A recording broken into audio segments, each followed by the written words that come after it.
Hello and welcome to episode 19 of the Little Belly Knitting Podcast. My name is Paula and I live south of Edinburgh with my husband and my cat Peppy.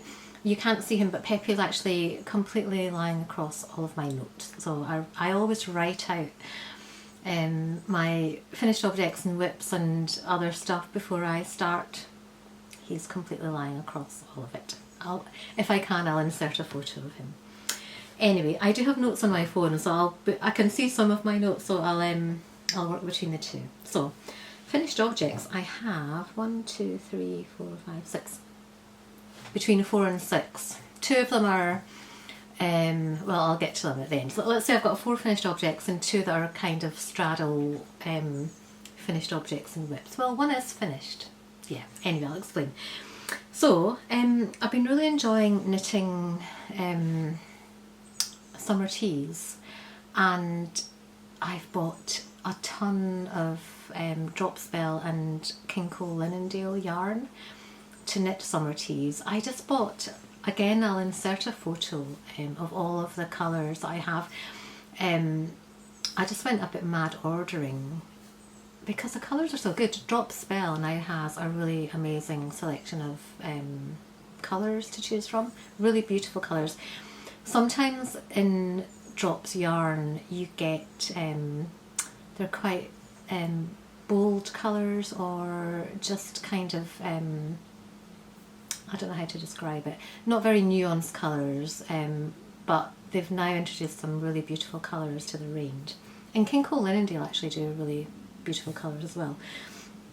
I saw somebody had done a podcast on the difference between Drop Spell and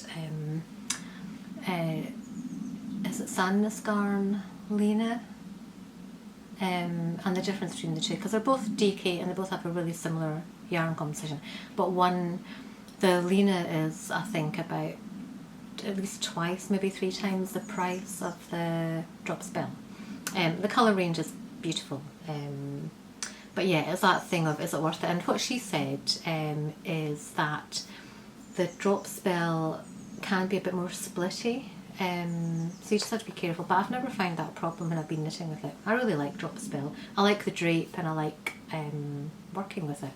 It feels good. Okay, so my first finished object, not that I can see it because Pepe's moved his bulk to the right hand side. My first finished object is the Noomi tee by Lene Holme Samsøe. Everything I knit is in a size small, and all of these are knitted in, I think my entire knits today is all DK, so I'm not going to repeat myself. So they've been folded up in a bag upstairs, so let me just try and get I think that's the back. So the Noomi tee is really beautiful and I really want to knit more of them. So this is the Noomi tee. It has, if you can see, Peppy's completely in the way. You can see him now. Look, Peppy, you're going to come from the camera. Look, come and show everybody how beautiful you are. Look how beautiful Peppy is. Oh. So it has a rolled hem at the top, but then it does go into rib, so it's not an unfinished hem. And then it's got this really beautiful, I don't know if it's meant to, but it reminds me of seashells, the design. It's just really beautiful. Don't attack my knitting, Pippi. It's really beautiful. So, and this is done in light beige. The sample version, oh, don't, Peppy, Pep. That's him attacking my knitting. He is so naughty. Peppy. Oh my god. He's really joyfully naughty. That's him heading out the window now. The window's open, so that's the best place for him, I think. He started, I had a work in progress sitting on the chair beside me and he started clawing it. Anyway, like I say, best place for him is halfway out the window. Anyway, so yeah, so the Noomi tee, it's I think I said it's by Lene Holme Samsøe or Lene, and it's just really, I really love summer tees that have a nice yoke design. I talked about that a bit in my last podcast. I haven't worn it yet. Even I think the cuff, you know, the finish of the cuff, it's just really nice having the rib and then just a bit of a roll, so it's not going to roll too far. The rib naturally stops it from rolling. So yeah, so that's the Noomi tee. So did I say it's in light beige? Pepe's completely thrown me with his antics. He's so sweet. My husband's away at the minute and he sleeps with us every night, but I took him to bed last night and he snuggled up at my feet, and then in the morning he always walks up the bed and he loves being spooned and cuddled, and he's so sweet. And this morning I meant to get up at 7 o'clock and go for a run, and I woke up at 7 and that's when Pepe came for a cuddle, and I thought, right, I'll just lie for a few minutes and then I'll get up and put my running gear on. And then I fell asleep again and I woke up at 9 o'clock. So that's like, I've lost 2 hours of my day. Anyway.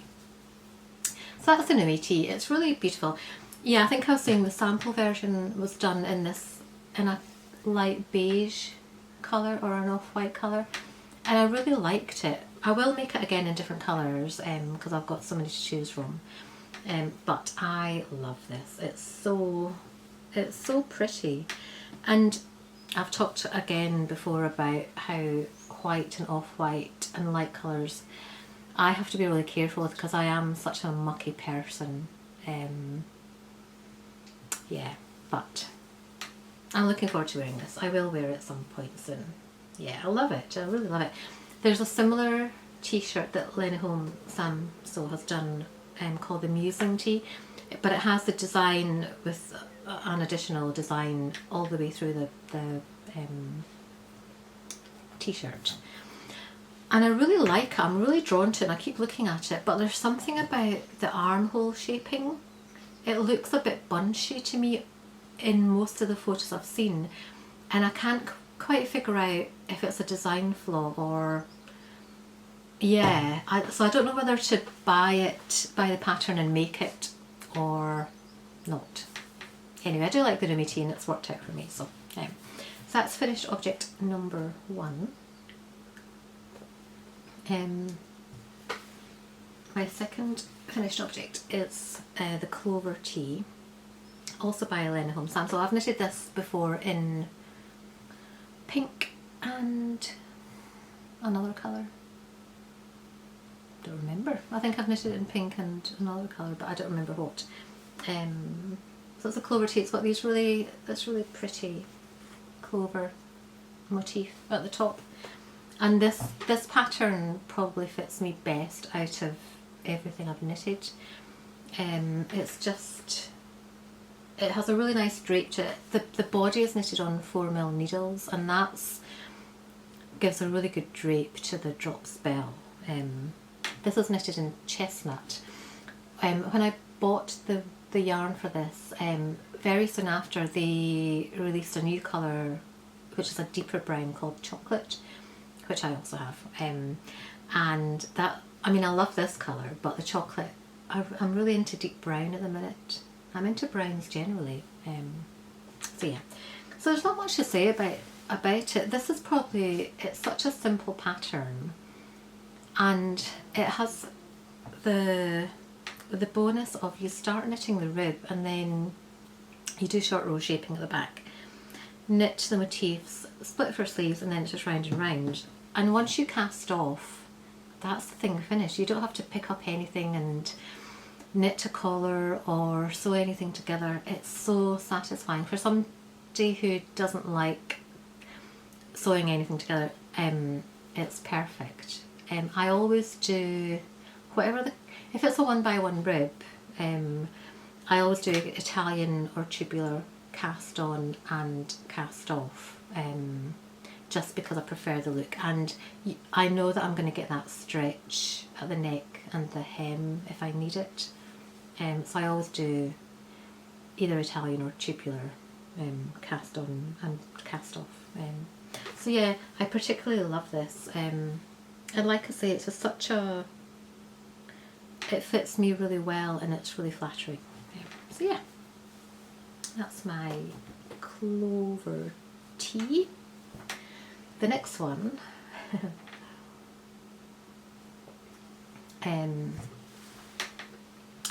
is, so I've redone, I think in the last episode I had knitted the ivy tea / blouse. So I'd used the ivy blouse pattern to knit the ivy tee. The ivy tee is 4-ply, the ivy blouse is DK. The ivy tee has short sleeves, the ivy blouse has long sleeves. So I essentially used the ivy blouse pattern but put short sleeves on it and called it an ivy tee. But it is knit in DK.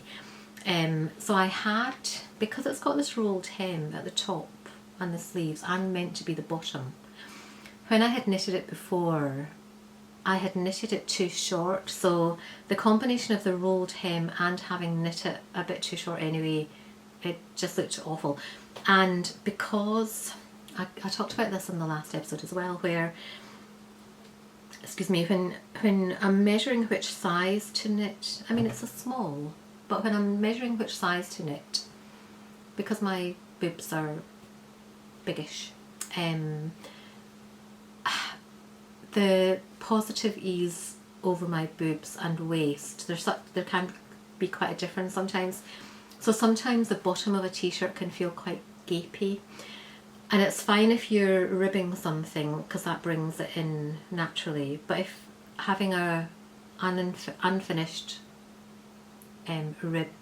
rolled hem, and it was short, it just made it really flappy and gapey. And I spent ages trying to decide whether to just unbind it off, knit it a bit longer and then cast off for a rolled hem again, or whether to put a rib on it. And it was probably hanging behind me for about a month and a half, me trying to decide. Anyway, I made a decision, and I'm not sure. I should wear it to decide what I think. The body is denser than the Clover tee because it's knit on 3.5mm needle. So there's something about the combination of the density of the gauge and the fact that I now have a rib hem, whereas I've got a rolled hem at the neck and the sleeves.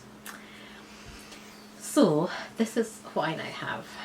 It's knitted in King Cole Lene, so it's longer than it was. I might try and insert a photo of what it used to look like. So I've kept the rolled neck obviously and the rolled sleeves, and just put a hem on the bottom.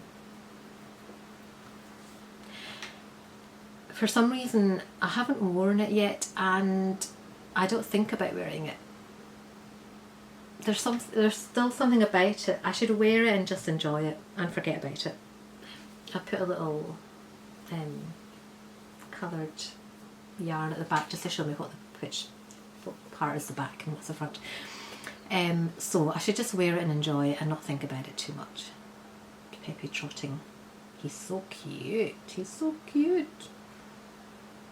He's such a lovely cat. He's such an adorable boy. Yeah, so I should just wear it. I'm not gonna, I even thought at one point about frogging the whole thing and using the yarn to knit something else entirely, but I already have, this is damson colour, King Cole Linen Daily Colour. I also already have another 6 or 7 balls of King Cole Linen Daily damson to knit an Ida tee. So I'm not gonna unravel this. It's so much work, and it's a perfectly serviceable t-shirt. I just need to wear it and enjoy it. I'll wear it. I'll wear it. Yep, I will. Right.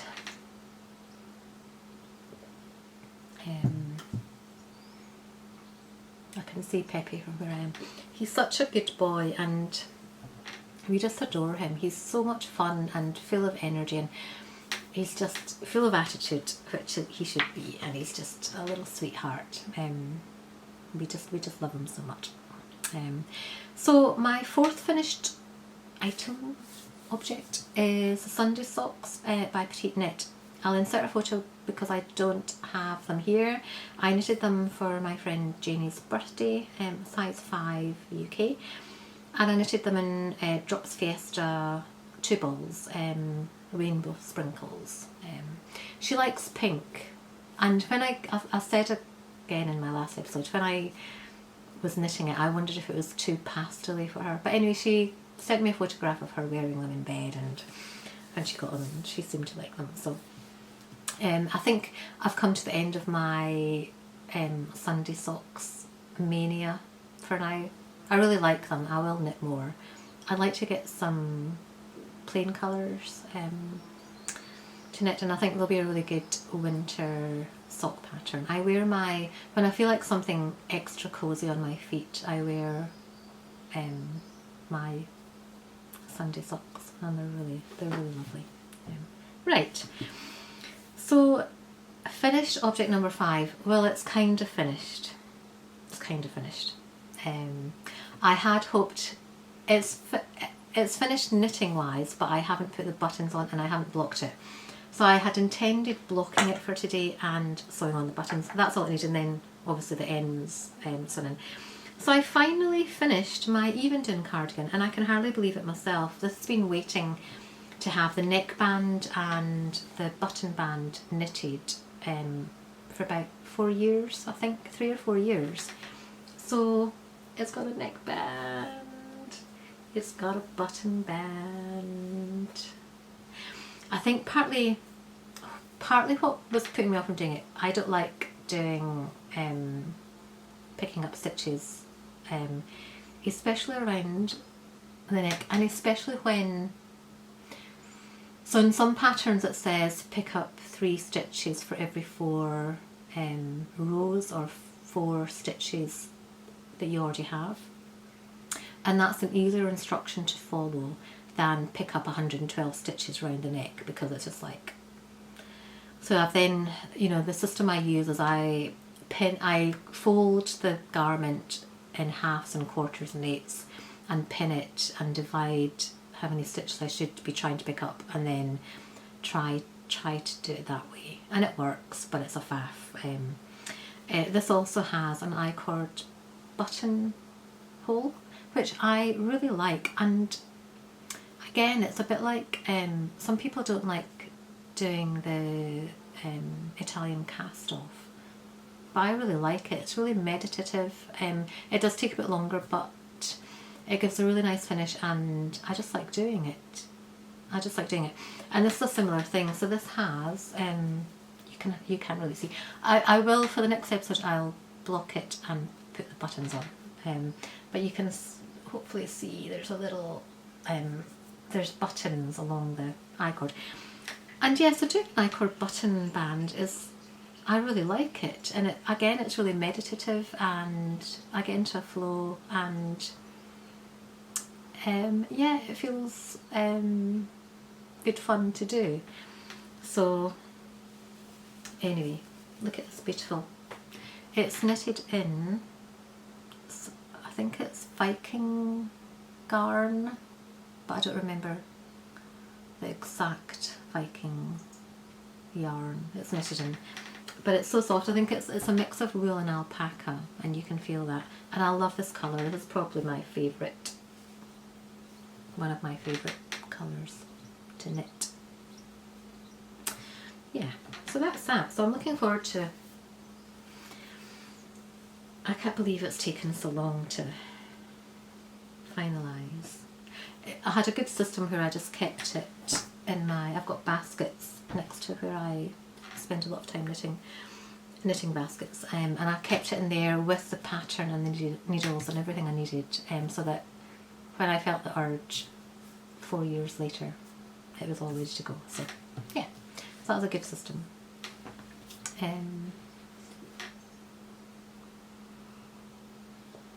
I am rushing today because getting up 2 hours later than I'd intended means Something keeps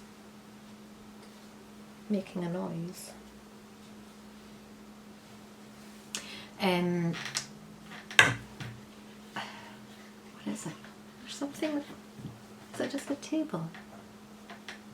I don't know. I'll try not to bump the table. Yeah, getting up 2 hours later today than I had intended has just knocked my whole day out. I'm picking my husband up at 1 o'clock, so I've got to leave in an hour.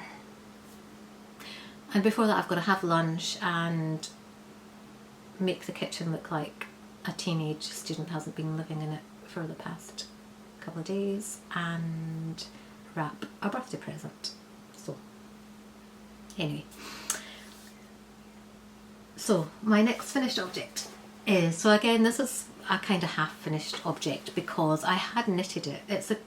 It's a peacock tee that I turned into a sweater, but when I finished it the sleeves were too short. So this is another object that was just sitting in the basket waiting for me to have the patience to feel like having the faff of unbinding it off, ripping it back and knitting it longer and re-knitting the rib, which is what I've done. So it's really beautiful. It's knitted in Camerose Ecologisk Versold 9 balls.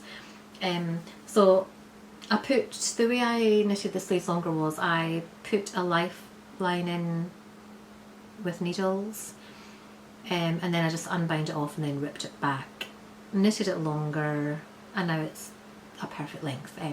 So I can now wear this. I haven't. I'd really like to get another colour of Camerose. I went looking yesterday and I did find a colour that I liked. There's a really kind of greeny blue, there's a blue colour that I really liked, and then what other colour? There's another colour, oh yeah, there's a gorgeous burnt orange that I really liked that I put in the basket and tried to order 10 balls. Like, not that I need any more wool, but I tried to order 10 balls but they only had 5 in stock. And I don't know if they're discontinuing this yarn, or I couldn't find it anywhere else in the UK to order it from. So it's maybe a blessing in disguise because, like I say, I don't need any more wool at all for about a year, a good year. But yeah, I'm so happy I finished this. Yeah. There is a peacock sweater, but I just decided to turn the tee into a sweater, and I think it's worked out really well. I really like it. Like I say, everything's DK size small. Right, my 2 final finished objects. I've actually got 8 finished objects in total. Before I get on to my whips are, I knitted 2 phone covers. I needed a new phone cover because the previous one I knitted, which I really liked, the green one, because it was, I was having to carry floats because it had a motif on it. I think it's got trees and a moose on it, or a reindeer on it or something. It was a winter phone cover that I knitted at Christmas time. Anyway, somehow the floats that I was carrying, my phone, every time I put it into the pouch, kept getting snagged on the floats. So it was becoming really annoying. So I quickly knitted this new phone cover. This is just knitted in DK. I think it's left over from my Drops Charisma. And yeah, it did the job. It did the job for a week because I knitted it a week ago, and just stocking stitch, a bit of moss stitch, and then rib at the top, and it did a great job for a week. But in my mind, I really wanted to knit. I've been designing a phone cover as a kind of homage to Heated Rivalry, So I'm not going to talk about Heated Rivalry today because I don't have the time today, but I will at some point because it's a book, it's a TV series, the ripple effect from Heated Rivalry. There are so many different aspects that I would like to talk about Heated Rivalry. In essence, it's a really sweet love story with a happy ending. But there's a cinematography, there's a political impact, there's a lot to unpick with Heated Rivalry, and it deserves more than I can give today. I'll talk about it sometime. A company in Canada also recently, in the last week, released, for anybody who's seen Heated Rivalry, in the TV series Shane wears a Team Canada fleece when they go to the Olympics. It's a really beautiful fleece, and it was made up for the TV series, but fans being fans wanted their own version of the fleece. So they made a limited batch, and it went on pre-sales a week ago. And I think for me to have got it, I did look at it, not that I was intending to buy it, but I did look at it because they are beautiful. But I would have felt like a total nerd actually walking around in it, I think. Yeah, they were selling them for, I think for me to get it, it would have cost 400 Canadian dollars, which I think works out at about £250. I think. I'll check and put the prices on the screen. Which is a lot of money for a fleece jacket that, where could I actually wear it? I might feel like a bit of an idiot walking around in a Team Canada fictional fleece jacket. Anyway, I did like it, but yeah. So I decided, for my own homage to Heated Rivalry, I would knit myself a phone cover. There's also a loon jumper that some people have knitted. I don't know if the loon jumper came out before the TV series.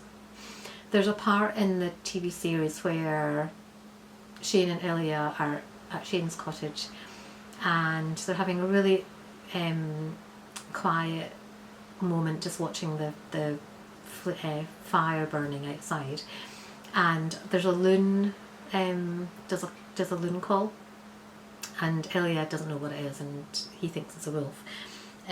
So I don't know if the person who designed the loon jumper, and a lot of people have made the loon jumper, I don't know if it came out before or because of or coincidentally. If it was coincidentally, then I hope that pattern writer's making a lot of money out of it, because it's a good pattern. I did think about making it, and the versions I've seen I really like, but I think it's a drop shoulder, and I'm not very keen on knitting drop shoulder jumpers, nor am I very keen on wearing them. I much prefer raglan. It just suits me better, I think.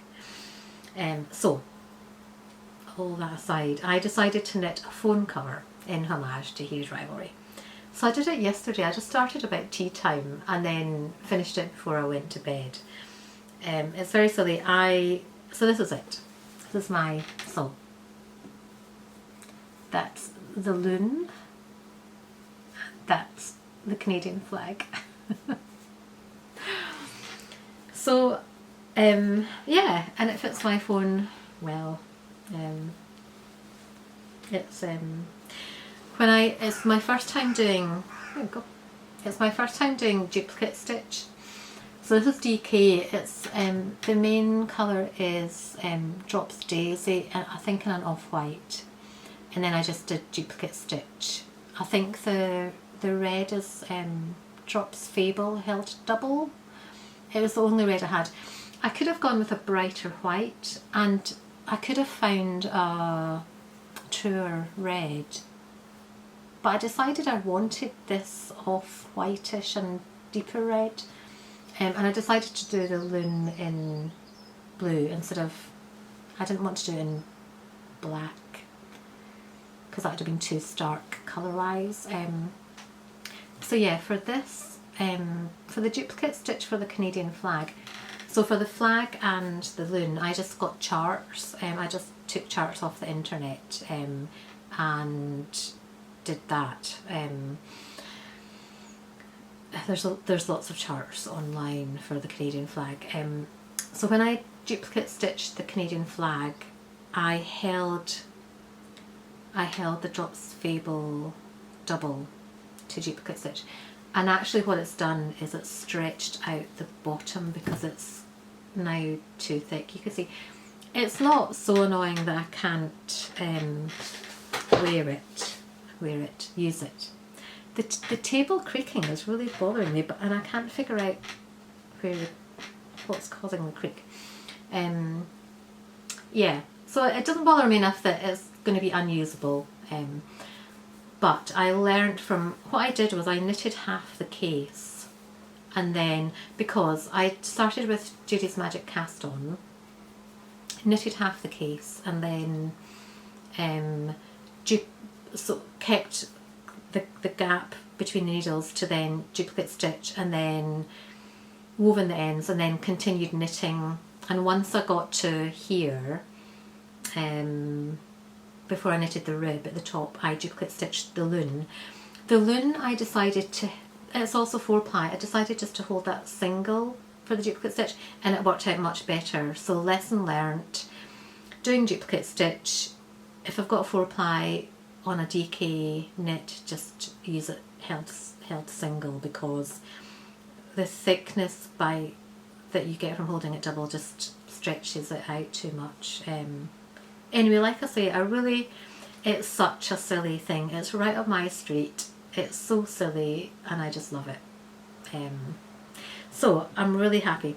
Very few people, I think, that I meet in my daily life will know what this signifies. It'll be interesting if anybody comments that. I've knitted phone covers in the past, and nobody's picked up on anything. I knitted a bisexual phone cover once. What was it? Purple. What are the colours? Purple, pink and blue of the bisexual flag. Either nobody cared or picked up on the significance or was interested, or nobody commented on it. So this is maybe a bit more, people might ask me why I have a Canadian flag on my phone cover. I mean, actually, I feel quite fond of Canada. I've only been to Canada once, and that was on tour with my husband's band many years ago.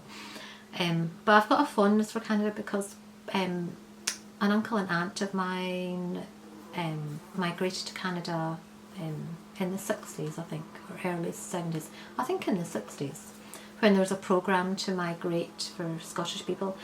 My dad actually looked into it, and my paternal grandparents had 4 children, and my dad looked into moving to Canada on this migration programme, and I think it was quite far into the process when his sister and brother also decided to move to Canada, and my dad felt he couldn't leave his parents with just one child in Scotland, so he didn't move.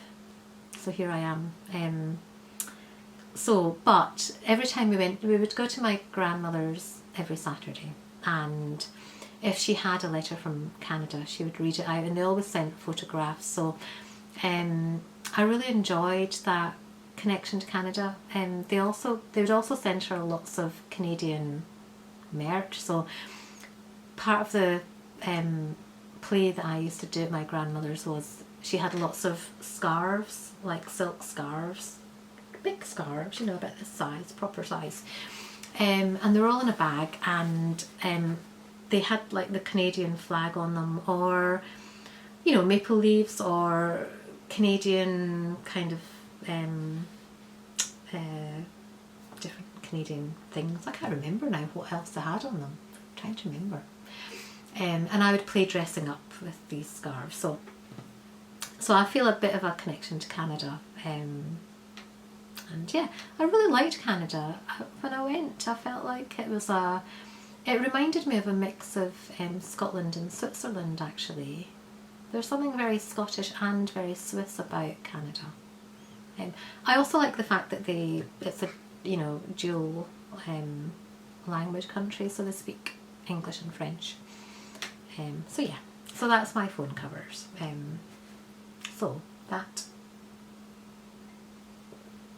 those are my finished objects. So for my, I only have 2 whips, and yeah, then I'll finish. I'm just aware of the time because, like I say, my timing is so crap today. Maybe it was the needles that were bashing on the table. No, I think it's just a creaky table. Anyway, so I have one whip which is another Clover tea. I've got quite far, as you can see, so I have split for sleeves and I'm just working my way down the body now. I often do my bodies on a really short cord, so it's really cinched in, so it's hard to see. But this is Drops Bell in, it's some kind of ruby red colour, don't remember. So yeah, it's only taken me a week to knit this. I cast it on a week ago. Yeah, enjoying that.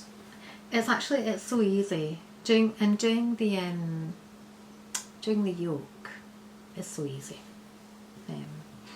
And before that, I started knitting the Ida tee in. This is Drops Bell as well, and it's in forest brown and off-white.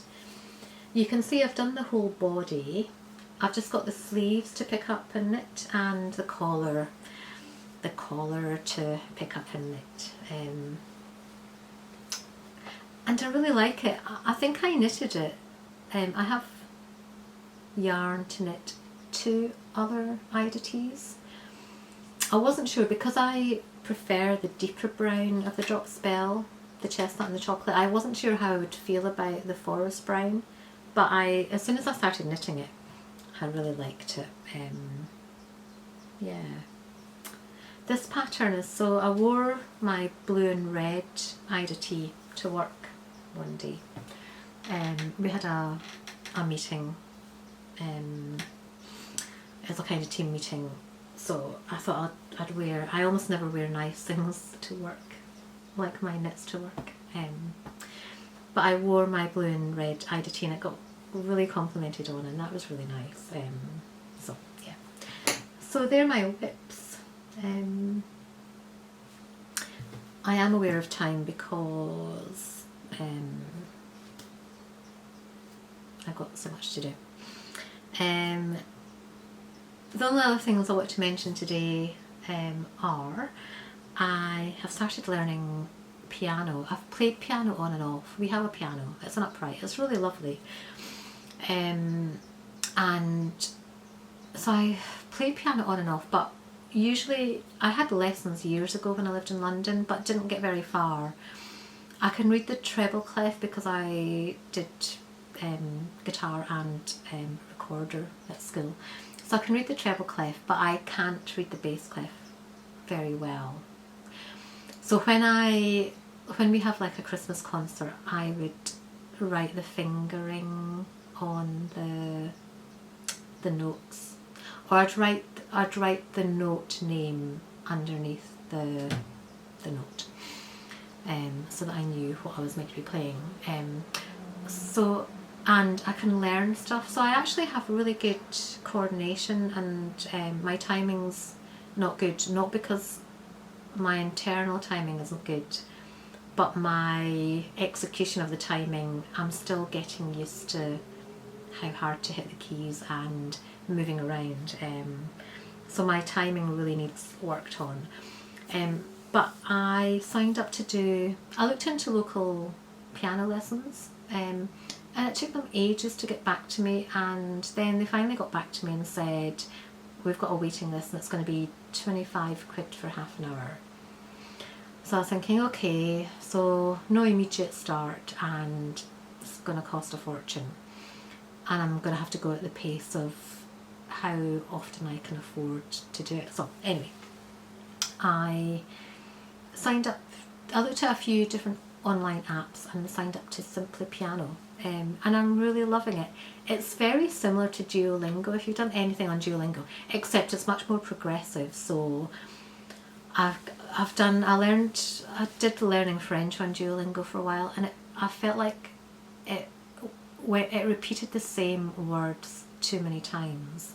So like the woman and the man and the girl, and I felt like it didn't progress much, or it took ages, it took weeks to get on to anything else, so I gave that up.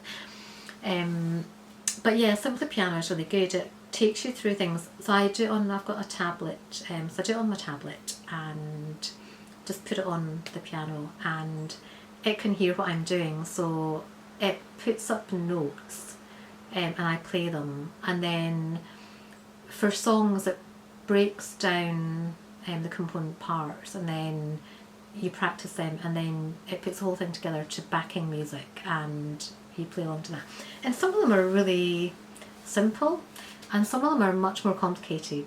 So far I've done the left hand and the right hand 5 notes each, and I've done the timings, like quavers and semi-quavers and all that.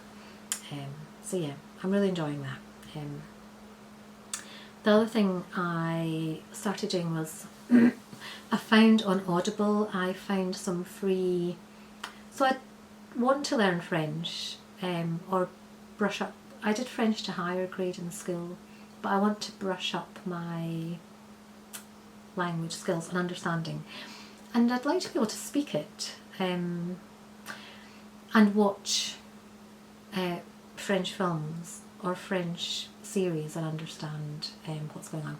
So I find on Audible it does these little stories in French, so it does a little story, and then it does the English version of the story, and then it redoes the French version.